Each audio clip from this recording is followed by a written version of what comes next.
Jamhira mon bandiraɓe sehlaɓe heɗotoɓe radio Jowol Sare hande ko ñalawma aljuma 2 lewru décembre hitande ujunnaje ɗiɗi nogas joyi habruji moɗon e ɗemgal Pulaar. Habruji men ɓuuri mawnude ko États-Unis guidoɗen ha toon to Virginia to Alexandria hano kamɓe département justice ne wayno juge uji ɗiɗi jandiliɓe toon ɗum noon ɗibabude kamɓe koye mabɓe continde hande ɓe nangi ono kanko lanti haala gan ko wonde ko procureur e wiide mabɓe kanko natti wonde procureur gila ñawore waɗande yontere ɓennude. Habruji men hande toon to Washington tugnade kadi koye décision mo ƴefti kanko Donald Trump hanki o felditi wiide wonde ko kala yimɓe wonɓe ɗo e États-Unis taw ko autorisation mumen liggey dumunno muɗum ɗum noon ko kala joguinoɓe dumunno ken wono duuɓi joyi aussi ɗum watti ɗum hitande fecce. Habruji men international mana en toon to Sénégal ɗum noon tugnade kadi ko yalti ono kamɓe APR ɓe gullitima no fewi ko fate en Badara Gadiaga kañum woni waɗede résidence surveillée. Habruji men international ma men cekkitoro toon to Guinée Bissau tugnade kadi haalluji gummiɗi toon to kamɓe commission indépendant kala kayitaji walla résultat ji joguino ko fate e woteji ɗi moññama dekkude sa waɗande donc mi jogui tan oɗo sa joni ko résultat ji capital Guinée Bissau cekkitorɗen habruji men ko jokkodirde Tijani Niang goto e joɗiniɓe en toon to Nouakchott ko karalla kadi ko fati coftal ɓalli ɗum woni titruji men ɓuuri mawnude oɗo journal ma gartu joni jañoɗen hen siftindon tan hande ko aljuma 2 lewru décembre hitande ujunnaje ɗiɗi e nogas joyi ɗum ko musidɗo mon Amadou haldata mon ma gartu joni bandiraɓe sehlaɓe heɗotoɓe radio Jowol Sare ɗo e Mason joni ɓuuɓol ko moyen 4 degré Celsius ɗum noon oɗo température ko continta ha wona 2 heures du matin 2 heures noon à partir 3 heures ma nguleki ar seeɗa ɗum noon ma wonto e moins 3 degré après jaggal mo wonta moins 2 degré 7 heures du matin ma en pineten ken woni moins 2 degré Celsius ene wayno ko 10 heures janggo ñalawma wonata 0 degré wonto e kadi ene wayno ko nguleki ar seeɗa ha kikiɗi nangue ndi mutata nde ko 2 degré Celsius ɗum noon ko ɓuuɓol ene wayno température kadi fuɗɗo bes ko fate ñalawmaji garoji ɗi ene ɗamin e alhamis hawnaki neige ma fuɗɗito kadi hewata no fewi kono noon ma ardu hendu hewntu nangue kadi ma ɓeydu yaltude ñande samedi e dimanche yontere aronde. Bandiraɓe sehlaɓe heɗotoɓe radio Jowol Sare habruji men États-Unis guidoɗen ko toon to Washington e tugnade kadi ko yalti galleji jayndiyankoji walla télévision ngaji hono kanko ancien président Joe Biden en wayno hande o yalti fottude yimɓe jayndiyanko o wi wonde mayni ko ɗali ɗon e laamu makko nde woni e laamu nde surtout ko fate debbat gorkal hen ɗum ko hunde nde ganduɗa kanko Donald Trump o yiɗi ko en yiɗi mumtude ɗum noon e wayno ko ɗum ko hunde kadi nde o salli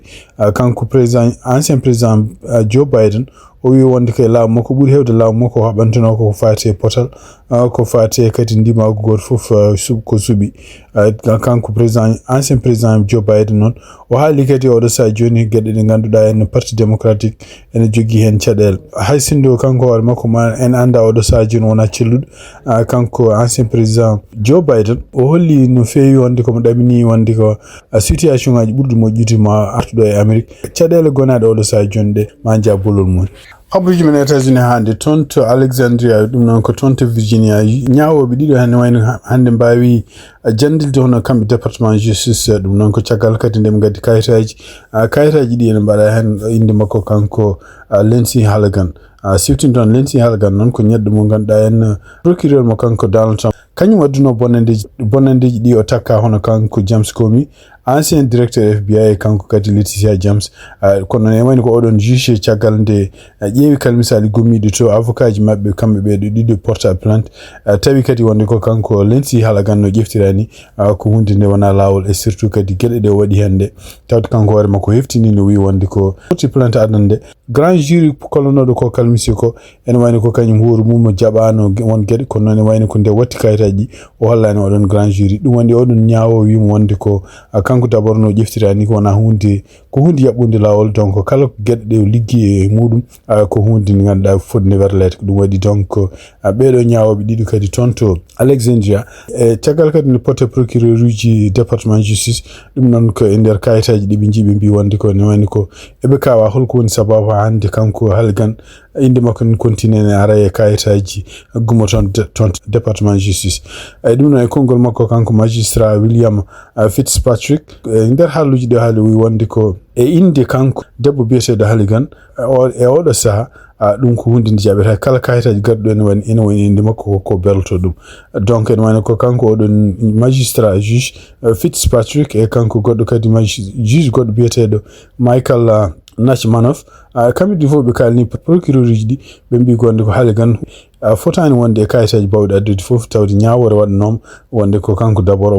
wona procureur ƴeftaɗo pour mo États-Unis ɓe kaali kadi ɓe mbi wonde ko tugnade kayitaji ɗi keɓi ɗi wonde ko kamɓe département justice nden ñawore waɗa yontere ɓennude ɓe mbaɗani appel e kadi ɓe meeɗani ñagade tribunal uji pour yo mbat pose ndeɗo ñawore pour haɓe mbawa haalde ɓe mbi wonde ene wayno ko lawol oɗo saji joni woni koye district oɗo saji joni e donc ene wayno ko kanko o wona cuɓaɗo yo won procureur mo États-Unis o meeɗani wonde ɗum e ɗum noon ko ɗum woni konngol mabɓe cakkitol ɗum ɗo kadi ko siftini ɗon ko kanko juge gonɗo toon biyeteɗo Cameron McGowan Curry ko kanko wonno kanko haalno kalon haala e kanko kadi décidno wiide wonde ko kala ko ɓeeɗo ko takano hono kanko James Comey e kanko kadi Leticia James ɗum noon sibabu nde oɗo en non ƴeftirani ko hunde nde rewan lawol ɗum woni ene wayno ko kala ko ɓeeɗon takano ittama ko wawi wonde fof ene wayno oɗo saji joni ko hakkude kamɓe département justice e kamɓe ñawoɓe noon taw ko ñawoɓe fédéral habruji men États-Unis hande kanko Donald Trump kadi ñande alhamis hanki o waɗi décision kadi ɗum noon koko fati immigration e wiide kadi ko ɓuri labtude décision mo ƴeftani ko wi wonde yamirode liggey wonande catégorie kewɗi immigré ji o jigguinoɗo permis de travail duuɓi joyi ene wayno artirama lebbi sappo e jeetati ɗum noon ko hitande feccere ɗum noon ene wayno ko hawnayi kadi yo joguinoɓe permis de travail mo yettaki oɗon dumunno duuɓi joyi ɗi hawnayi kadi ma permis de travail waylama ko wawi wonde fof ene wayno ko kanko Donald Trump ɗum ɗo kadi ari ko caggal nde oɗon neɗɗo jeeyata toon to Afghanistan yani toon to Washington ñande 26 lewru novembre nde waɗi hen kadi debbo garde goto gañi goɗɗo on ɗum ɗo fof ene wayno ko nden kanko Donald Trump wino wonde ko leyɗele 19 famɗi fof maw ƴeewa kala yimɓe ɓe ganduɗa jeenoɓe e ɗeɗon leyɗele wonnoɓe ɗo e leydi he walla yinnoɓe arde ɗo e leydi he pour hadde ɗumen nadde ɗo e leydi he walla jogade bénéfice aji ɗo e États-Unis caggal muɗum kadi e konngol kanko gardiɗo Homeland Security Christine Noem ene wiidema kadi wi wonde ko kamɓe fof ɓe mbajima Donald Trump woni kadi oɗo saha joni Donald Trump ene foti ɓeydude ɗen leyɗele ha yaake no wona 32 leydi ɗum noon ko wawi wonde fof oɗo saha joni kanko Donald Trump oɗo décision o ƴefti ɗum ñande alhamisa ɓennuɗo ɗum noon ko hanki pour wiide wonde ko kala yimɓe wonɓe ɗo henna taw ko étranger liggotoɓe ɗo e États-Unis joggiɓe ko wiyete autorisation de travail ene wayno ko mo wustu oɗon dumun ɗum noon ko yeru dokkaɗo en tan ko autorisation ngaji yimɓe joguinoɓe ken won duuɓi joyi o artiri ɗum hitande feccere kabaruji e ɗemgal Pulaar e radio Jawol Sare habruji men international guiɗa ɗon ko toon to Sénégal tugnadi kadi ko Sénégal ɓe windi hono kanko affaire makko kanko Amadou Sall ɗum noon ko ɓi ancien président Macky Sall tugnade hande ko Sénéweb roppoti hono kanko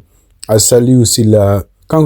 ko businessman wonno e ɗum noon kadi ne wayni ko yeddi no fewi walla o salima no fewi takkede wonde gueɗe ɗe ganduɗa en pour wiyede wonde inde makko bonnede wiya wonde ko won gueɗe ɗe waɗi pour rimɗinde won kalisaji nandotonomo toon to tribunal to ko président du collège des juges d'instruction pôle judiciaire financier e kañum taw kañum wonde procureur biyeteɗo Ibrahima Faye kañum horum jeeya koye parquet financier Saliou Sylla noon e wayno ko kañum horum waɗano mandat d'arrêt ko gila ñande 19 lewru septembre hitande ujunnaji ɗe 25 taw waɗimo oɗon mandat d'arrêt ko juge d'instruction premier cabinet du pôle judiciaire enen ko caggal muɗum yamiri yo nangue ko division des investigations criminelles kanko Saliou Sylla o ene wayno nanguida en même temps ko biyeteɗo Ibrahima Ba ko siftinɗon ko ɓiyo ancien premier ministre Amadou Ba e goɗɗo biyeteɗo Cheikh Tidiane oɗo ñalawma hande kanko Saliou Sylla o heɗama toon to tribunal ko fate 5,5 milliards francs CFA kalis mo ganduɗa en nawda hen inde Amadou Sall ɓi ancien président Macky Sall hande toon to Sénégal kadi tugnadi kadi hande ko Sénégal ɓe windi hono kanko Badara Gadiaga ɗum noon e wayno ko tugnadi kadi ko APR Alliance pour la République ko haali wi wonde kene e nder ɓataki mi windi holli wonde ko mettere muɗum sibabu décision kamɓe tribunal wiidemo kanko Badara Gadiaga il faut ko waɗe résidence surveillance ɗum noon ko caggal kadi nde o itta toon to kaso ɗum noon e wayno ko décision ɓe ƴefti kamɓe tribunal to ñande 4 lewru décembre hitande ujunnaji 20 joyi ono kambe chambre d'accusation mbawi wiide wonde ko alesego kanko Badara Gadiaga wade résidence surveillée dum non e nder communiqué a parti APR kanyum horu mumen woni holli metere mudum holli kadi fayre wonde odo sa joni hono kambe gouvernement gon ton be ngoni koy waddi gouvernement mo biyetedo autoritaire dum non ko gedde en ganduda de medani yed Sénégal ko way wonde fo communiqué wi wonde ko alesego odo sa joni limti kadi yimbe odo sa joni ganduda en hadabe liberté mumen ton to Sénégal en wa haali hen hono Papa Malick Ndour Ismaïl Madior Fall Lat Diop Mawdo Malick Mbaye Moustapha Diop Sophie Gladima Ndeye Sali Diop bedo fo en wayno ko kanyumen e wiide e sifa communiqué o wi wonde ko bedo fo ko yimbe dahabe donc way wonde fo kambe formation politique APR kolli kadi fayre men bodo sajun fayre mabbe surtout en ko fate en chalal ancien député Farba Ngom nangade ma on libbi joni taw medan nyaawede medan rokkete liberté provisoire be kali kadi en bi wonde ko kali kadi be continue kadi rentinde odo sa joni continue mo nangede ton ko wana hunde mojjere e cellal makko kanko Farba Ngom donc odo communiqué no wayno be bi wonde ko odo sa joni ebe namdi ko yacci de dido décision ngaji jeftede fof surtout en hadde liberté won yimbe won dum ko hunde ni ganduda en lundinte aadaji Sénégal lundidi constitution Sénégal lundidi kadi ko wiyete bonne gouvernance no foti wade ton to Sénégal habruji men ton to Guinée Bissau tungnade kadi ko ummi ton to Radio France International ono kambe jenobe Commission National Electoral no ko gomul laamu toppitiɗo ko fate woteji non jarata ton to Guinée Bissau e kongol makko kanko biyeteɗo Idrissa Diallo on dum non caggal nde foti journaliste uji caggal nde kambe odo commission de be pote délégation CEDEAO gardo son pour dabbude ko fate jamno dañira ton do Guinée Bissau caggal kuddata badado ton nyalama ko adinde woteji résultat ji ponno yaltude hono kanko Idrissa Diallo ndel ko haalde journaliste uji wi wonde ko odo sa joni kala résultat ji ko fate woteji banno ton ni en wayno ko kayitaji mudum fu bonnama dum non ha heddi ton to Bissau no capital Guinée Bissau dum non kanko Diallo wi wonde ken wayno dum do ari ko caggal nde kambe délégation CEDEAO debe namdi commission to kanyum horum ton way yaltide résultat ji élection ngaji banno tondi dum non dum woni ko be jaabi dum bi wonde ko kala ko wiyete ko wotirte no ton surtout ne résultat ji mbaade no ko biata tali kawa dum do fof odo sa joni ko bonna kanko Idrissa Diallo kadi wi wonde ken wayno ko militaire uji di ngarinde kala jenobe odon commission be nangi président mudu be nangi kadi yibbe njeyo taw ko yibbe jenobe cour suprême taw ko nyaawobe wonnobe non sa be nangi kadi ken wona be menasi ken wona capanayi enjoy neddo taw ko liggortono be odo agence kanko Idrissa Diallo kadi wi wonde ko militaire uji kefti téléphone aji mabbe kefti ordinateur ji gonno ton be cheki kayitaji gonno ton for ko taw ko résultat ji gonno hen donc en wayno ko odo sa joni tungnade ko haali wi ko kayitaji mi jogi tan ko kayitaji gommide ton to capital Guinée Bissau dum do fokati en wayno ko kanko Idrissa Diallo nde o haalde journaliste ji yiyama takki mo hono kanko gondo président odo commission national electoral hono kanko Mpabi Kabi non e wayno ko kanyum hoore mi jodi sar makko jabani deftude kongol tungnade hande kongol gumigol ton to kanko biyetedo Muniro Conte dum non ko kanko jogi kongol Parti African Party pour l'Independence of Guinée mo kanko Ferdinando Diaz mo ardi en wayno o jabani ko commission electoral independent ko abato ko haalar ko en wayno be ngon ko pression kanko Muniro Conte o wi wonde en wayno ko so tay commission wi wonde ko be jogaki kisal pour wawde haalde résultat ji dum fo wawi jabde kon non so tay be bi wonde ko odo sa jon be ngala résultat ji ko fati woseji dum ko hundi wa wonde parce que kala ko wota son ko hundi ni ganda enen mofta bangi goddo kanko Munir Konde haaldum sifti non ko kanko jefno kongol hade woteji di yaltude wiide wonde ko ene wayno ko candidat mabbe kanko Fernando Diaz ko kanyum gagni ko wawi wonde fof ndedo fedde CEDEAO nan ton do Guinée Bissau jewde hono jam ardira arti ton to Guinée Bissau ko non ko be namdi d'abord faatede résultat ji di yenni jaltini résultat ji woteji bonnodi son dum non nyande nogas tati lewru novembre hitandu junnaji nogas ji sifti don ton ko kanko gardino lidio Umaro Sissoko Ambalo odo sa jono mon soni ton to Maroc kanko kadi burno do wonde lundu makko hono Ferdinando Diaz jono jabanamo kanko war makko yo jodo ton to Nigeria bandirabe seyla be to radio salma jokondir jonjone Tidiane Niang oroken ko jogoni en ko fata ciotal bel Tidiane Niang bismillah musidɓe tedduɓe tiyankoɓe halirde radio Wolsare kabaruji men coftal ɓalli gadorɗen tirage au sort coupe du monde hitandu ujunnaji ɗe nogas jeegom jubbinaɗo kihiɗe hannde to Washington DC to centre Kennedy e yesso gardiɗo leyɗele États-Unis Donald Trump Pulaar en tawe hen Mexique Afrique du Sud Corée du Sud e vainqueur barrage hakkude Danemark Macédoine du Nord République tchèque équipe Irlande poule B en tawe hen Canada Qatar Suisse e vainqueur barrage hakkude Italie équipe Irlande du Nord pays de Galles équipe Bosnie poule C en tawe hen Brésil Maroc Haïti équipe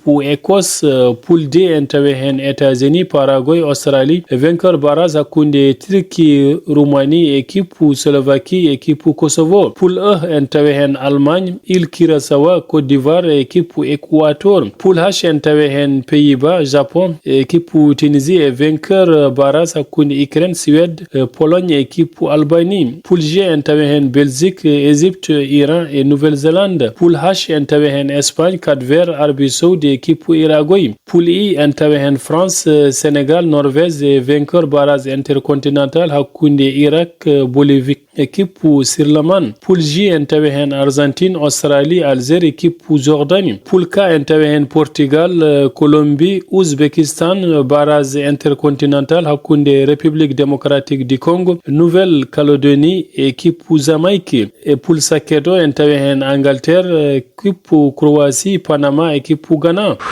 ñalawma janngo ma ande waktuji ɗeɗo pottitte zuwata oɗo coupe du monde hitandu ujunnaji ɗe nogas jeegom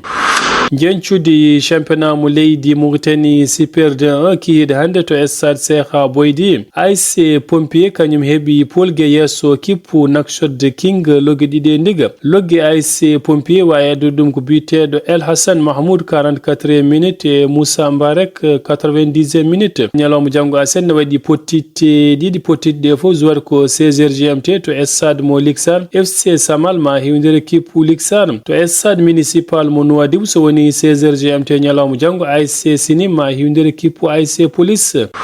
championnat Fouta hitandu ujunnaji ɗe nogas joyi hitandu ujunnaji ɗe nogas jeegom Inter Arena fuɗɗi to ñalawma janngo gadorɗen ko Pulaar so woni 15h GMT kippu Cidé ma hewndere kippu Hayre Mbar 15h40 GMT Rindiaw ma hewndere kippu Garlol 16h20 GMT kippu Thialgu ma hewndere kippu Ganki Jeeri 17h GMT kippu Njorol ma hewndere kippu Bogue Bass 17h40 GMT Sorimale ma hewndere kippu Bogue Escale so woni 18h20 GMT Liksaybe ma hewndere kippu Falakome 19h GMT Saye ma jaggodere kippu Jingue 19h40 GMT Jingue ma hewndere kippu Tekan joni alano batten so wona kettoɗen kaw Demba Diouma ko gardiɗo commission sportive adhère mo Nouakchott. Assalamu aleykum ɓesgu Jowol Sare on calminama monemo foof kalɗo woni no woniri salminama aldere mon ɗo ko kaw Demba Diouma président commission sportive Jowol mo Nouakchott eɗen ewno cukago ngu tan surtout niveau de Nouakchott ɗo onon foof oɗon timtinde match meɗen deme 19h40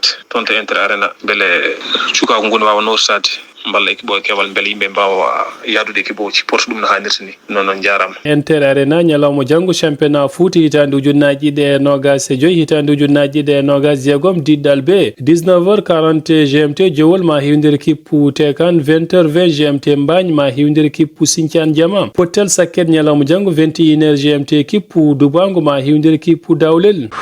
jencude championnat mo leydi France matcheji ɗiɗi avancé ñalawma hannde Brest kañum heeɓi polgue yesso kippu Monaco logol gotol e ndiga ha joni faten ndiɗon mbadi Lille kañum heeɓi fartange yesso kippu Olympique de Marseille logol gotol e ndiga